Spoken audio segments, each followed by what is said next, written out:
Hey there, and welcome to Streamland. I'm Victor, and you can make some popcorn, because I'm not sharing mine. Though I will be sharing the best things happening in entertainment right now, from series to movies and everything in between, especially since I've got my trusty TiVo Stream 4K here that helps me find the best streaming content all in one place.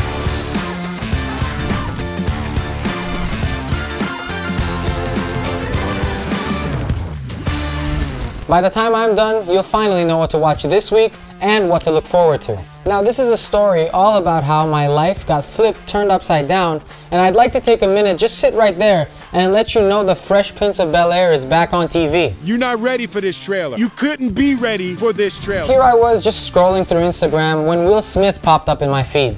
It was a trailer for the Prince of Bel-Air reunion special. Nobody ever asked me if I could act. This Joker, and you couldn't. And you couldn't. Which is launching this month on HBO Max. It has all of the original cast members, including Carlton, paying homage to the late Uncle Phil.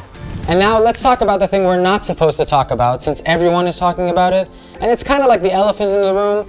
Even though we're all sitting on the couch trying to avoid COVID-19, Hollywood just wants to make something of it. And I don't mean just putting masks in Law & Order SVU or the final season of Shameless. Nope. There are a few projects going heavy on the pandemic theme. First off, we now have a trailer for The Stand, a series launching in December. It has Alexander Skarsgård, James Marsden, and Whoopi Goldberg, which is quite the cast since this is not the first The Stand. This is the second time Stephen King's book is adapted in a miniseries, and it's easy to see why. The show is based on Stephen King's novel with a world devastated by a super flu. Sounds familiar? The twist is that the survivors keep having weird dreams, just lockdown things, and they eventually split into two camps. One is good, one is evil, and they just whack each other in the name of their beliefs.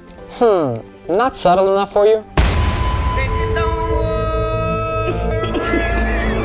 There's also Songbird, Michael Bay's movie about the pandemic is getting a rushed release. Just to make the holiday season that much cozier, the makers are releasing it on December 11th on premium video on demand, with some streaming service soon to follow. COVID-23 has mutated.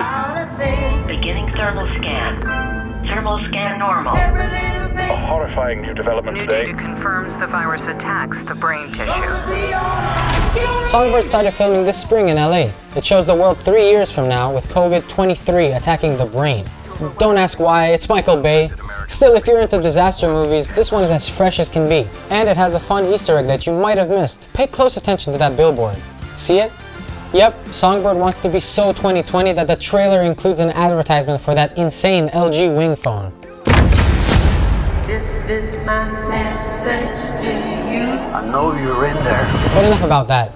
It's still November and I still demand some form of escapism in my media. Let's see what's good on streaming services and doesn't involve current events. I know you're probably already on season 2 of The Mandalorian, but do make room for Wayne. Yes, this show is called Wayne, and to be completely honest, it slipped under my radar. Look at me.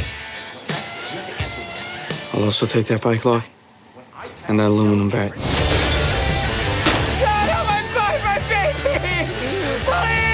It was released in 2019 on YouTube Red, and just now made its way on Amazon Prime. I'd like to return this back.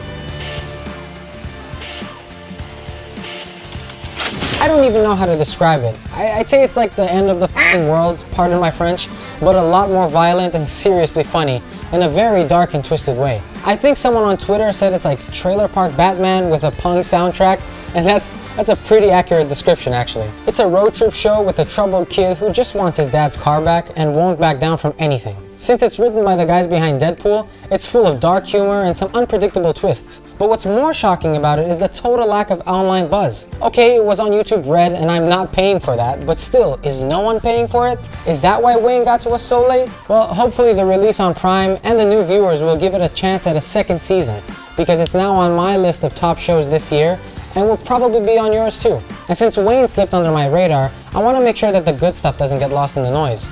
I'm James. I'm 17, and I'm pretty sure I'm a psychopath. By that, I mean I do hope you saw the end of the f***ing world. I just threw that as a reference when talking about Wayne, but if you didn't see it, now's the time. I didn't know where we were going, or when I was going to kill her. I punched my dad in the face and stole his car, and that felt like a good place to start. The series has a cool name and it delivers on that big time. It's also a road trip show with troubled teens getting into seriously disturbing things. It's both charming and darkly funny, with a plot that's almost impossible to predict, and has a soundtrack that will go straight into your Spotify. With 2 seasons, it should keep you pretty busy for a bit. I will have a banana split and the extra fucking spoon. Sorry, that's it, right? Marvin! Oh yeah, see if Marvin can make a banana split for me, you fucking... And for my third and final act, I'm not gonna pull a rabbit out of a hat, though this show will definitely pull at your heartstrings. His Dark Materials Season 2 is already airing on HBO, so do yourself a favor, rewatch the first season, or if you didn't give it a chance so far, binge the first season, and then join me as I wait for them to upload more episodes. We represent a number of families who have lost children. This is war. Lyra, now is the time to choose a side. There are things. Such things.